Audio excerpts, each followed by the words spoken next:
ধারাবাহিকের শুরুতে দেখা যায় কমলির এইভাবে জেলাসি দেখেই নতুন তো হাসছে আর বলছে, আচ্ছা তুমি আমাকে বলেছো ভালো করেছো, আচ্ছা তুমি একটা কথা বলো, ওই মেয়েটা যে আমাদের সন্তানের মতো, সে যা কথা বলে গেল সেগুলো তুমি ধরতে শুরু করে দিলে।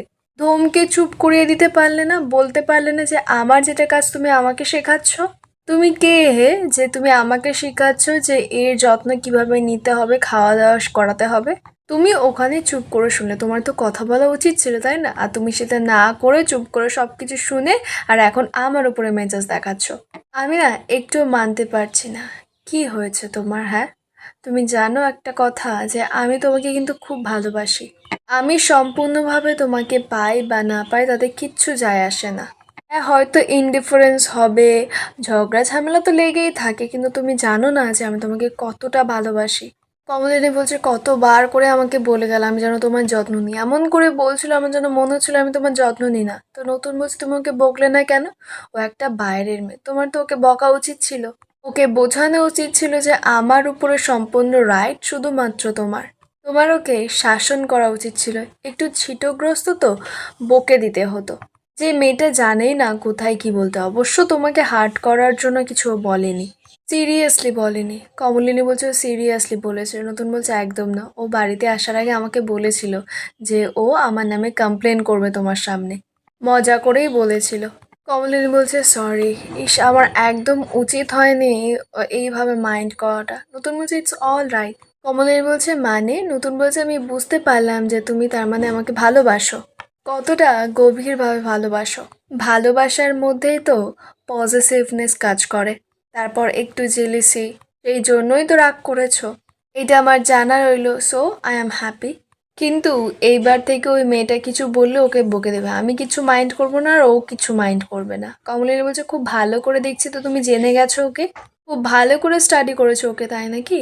কমলিনী বলছে খুব ভালো করে চেনো তুমি ওকে তাই না? নতুন বলছে আমার এক্সপিরিয়েন্স তাই না, এতগুলো বছর ধরে আমি স্টুডেন্ট পড়িয়ে আসছি, তাই বলছি তোমার যদি কখনো রাগ হয় তুমি বলে দেবো, কিচ্ছু মনে করবে না। খুব ওপেন মাইন্ডেড একজন মেয়ে, আর ও সত্যি খুব ব্রিলিয়ান্ট স্টুডেন্ট। কমলিনী তখন বলছে, আমিও ছোটবেলায় পড়াশোনাটা ভালোই করতাম, আর একটু যদি পড়াশোনা করতাম তাহলে তুমিও অন্তত আমাকে ব্রিলিয়েন্ট বলতে।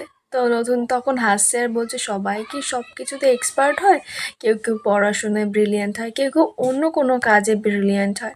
এই যে তুমি ফটো তুলতে এত ভালো পারো, তুমি এখানেই তো ব্রিলিয়েন্ট তাই না? এটা তোমার ট্যালেন্ট, সেই ট্যালেন্টটাকে তোমার দেখানো উচিত। এটাই হাই টাইম এই চার দেওয়ালের মধ্যে থেকে তুমি বেরো।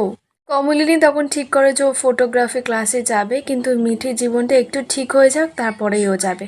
নতুন বলছে যে সংসার থাকলেই সমস্যা তো থাকবে, কিন্তু সেটা থেকে বেরিয়েও আমি চাই যে তুমি যাও তোমার ফটোগ্রাফি ক্লাসে। আমি চাই এই ফটোগ্রাফি নিয়ে তুমি তোমার কেরিয়ার তৈরি করো। প্রত্যেকটা মানুষের একটা কেরিয়ার থাকা উচিত, আর আমি স্বপ্ন দেখি যে তুমি এই ফটোগ্রাফি নিয়ে নিজের কেরিয়ারটা তৈরি করছো। আমি তোমার কাছে একটা গিফট চাই, তুমি ফটোগ্রাফি ক্লাসে যাবে গো। কমলিনী বলছে, বললাম তো আমি ফটোগ্রাফি ক্লাসে এবার থেকে যাব। মিঠির বিয়েটা হয়ে যাক। নতুন তো গল্প করতে করতেই দু হাতটা বাড়ি দেয় কমলিনীর দিকে। কমলিনীও তো বেশ আরাম করে নতুনকে জড়িয়ে ধরে। নতুন বলছে, এই যে তুমি আমাকে জড়িয়ে ধরলে না, এটাতে যে কি শান্তি। এই যে তুমি আমার বুকে মাথা রাখলে কমলিনী, তাতেই স্বর্গ সুখ। এরপর তো মিঠির বিয়ে চলে আসে সকাল সকাল। এবার কুর্চিরা সকলে মিলে যখন হলুদ কুড়বে, কুর্চি দেখে যে কৃষাণু এসেছে। তো কুর্চি দেখেই বলছে, এই যে সকাল সকাল এটা চলে এসেছে, এই যে কৃষাণু, তোমার কি ব্যাপার? তোমার হলুদ কোটা হবে নাকি? তোমার বউয়ের জন্য এখন হলুদ কোটা হবে, তুমি এখানে কি করছো? তুমি এত কেন হ্যাংলা? হ্যাঁ, কৃষাণু বলছে, আমি যা বাবা, অমনি আমায় তুমি হ্যাংলা বলে দিলে। ঠিক আছে আমি আসবো না, 1 মাস আমি আসবো না। কুর্চি বলছে, এই ছেলে একেবারে খুব ভয় দেখাচ্ছে না, আবার ভয় দেখাচ্ছে 1 মাস উনি আসবেন না।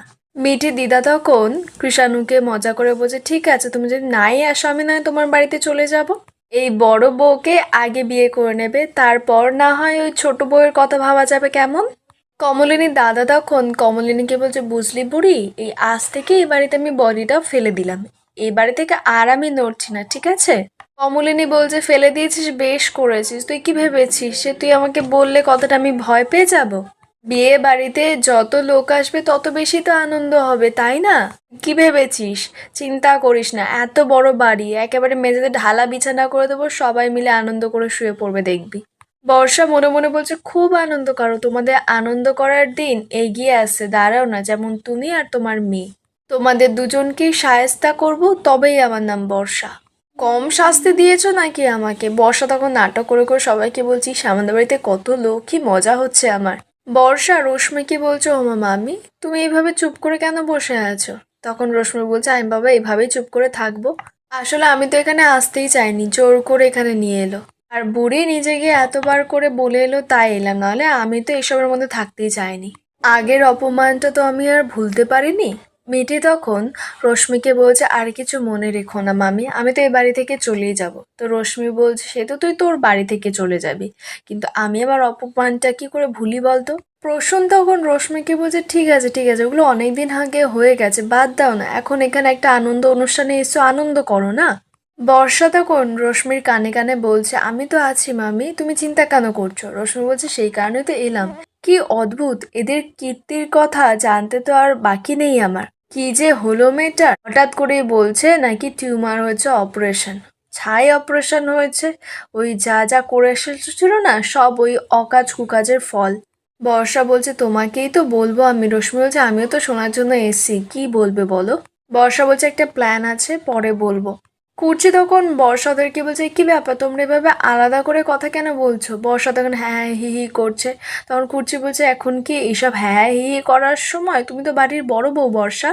মেয়েটি তারপরে এই কুর্চিকে বলছে, ও পিসিমণি বলো না কি করতে হবে? তখন কুর্চি বলছে, আয় আয় এবার হলুদ কুটবো তো, আয় 5 জন এও লাগবে, তারপরে বাইরের কাকিমারাও এসেছে, সবাই ওনারা একসঙ্গে মিলেই করব।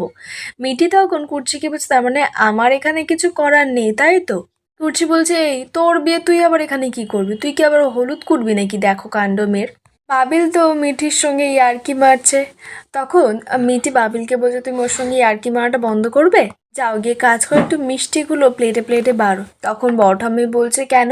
বাড়িতে এত সব মেয়ে বউরা আছে, তারা থাকতে আমার নাতি গিয়ে কেন মিষ্টি বাড়বে? হ্যাঁ, মিঠি তখন বলছে, অমনি গায়ে লেগেছে তাই না, আপনার নাতিকে একটু মিষ্টি বাড়তে বলেছি বলে।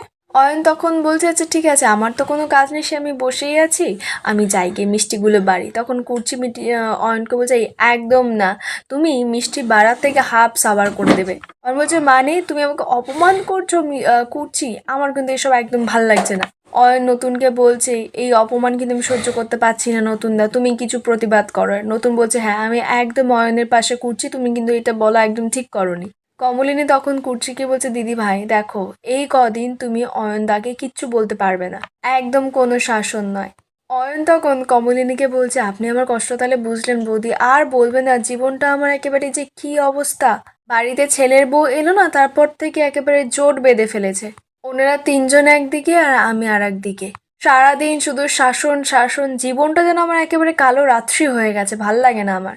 নতুন তারপর বলছে, সত্যি বাড়িটা একেবারে আনন্দে ভরে উঠেছে। কমলিনী তখন নতুনকে বলছে, হ্যাঁ গো, তোমার ইনস্টিটিউটের কেউ যে আসলেন না, তারা কখন আসবে? সকাল সকাল তো হলুদ কোটা হয়ে গেল, যাতে দুপুরে সবাই ঠিক মতো একটু খাওয়া দাওয়া করতে পারে। নতুন বলছে, আরে আসবে আসবে, সবাই তো ইনস্টিটিউট সেরেই তারপরে আসবে। এরা সবাই নেমন্তন্নর আশায় বসে থাকে, সবাইকে নিমন্ত্রণ করা আছে, কেউ মিস করবে না, তুমি দেখো। কমলিনী বলছে, সবাই শান্তি মতো খেয়ে যাক, আমাদের মেয়ের মিঠির বিয়ে হচ্ছে, সবাই খাওয়া দাওয়া করে যাবে, এর থেকে শান্তি আর কি আছে বলো? রশ্মি তখন বলছে, বিয়ে তো সবে শুরু হলো, আজকে হলুদ কোটা, কালকে আইবুড়ো ভাত, তারপরে গায়ে হলুদ, তারপরে তো বিয়ে। রশ্মি মিঠিকে বলছে, কি রে ব্যাচেলার্স পার্টি দিবি না মিঠি? মিঠি বলছে, দেখি কি হয়। কৃষাণু তখন বলছে, হ্যাঁ মামি পার্টি তো দেবো, তুমি যাবে তো? রশ্মি বলছে, এই আমি তোমার শাশুড়ি নই, আমি তোমার মামি। কৃষাণু বলছে, তো কি হয়েছে, এখন সবাই মাই ডিয়ার। তখন প্রসূন কৃষাণুকে বলছে, শোনো কৃষাণু, যদিও তোমার মামি না যায়, আমি তো যাবই। তখন পাড়ার একজন বউ বলছে যে, মিঠির মুখে এতদিন পর হাসি দেখে খুব ভালো লাগলো। রশ্মি তখন পুরনো কথা তুলেছে, বলছে, হ্যাঁ আমরা তো ভাবতেই পারিনি মেয়েটাকে বাঁচাতে পারবো বলে, যা টেনশন হচ্ছিল। তখন কমলিনী রশ্মিকে বলছে, থাক না, অতীতের কথা তুলে এখন এসব বলে কি লাভ আছে বৌদি? কমলিনী তো পাড়ার লোকেদেরও বলে দেয় যে, আপনারা ওই অতীতের কথা বাদ দিন, এখন একটা আনন্দের পরিবেশ হচ্ছে, ব্যাস এটাতেই আনন্দ করুন। আর এখানেই আজকের পর্বের আপডেট শেষ হয়, দেখা হবে আগামী পর্বের আপডেটের সঙ্গে।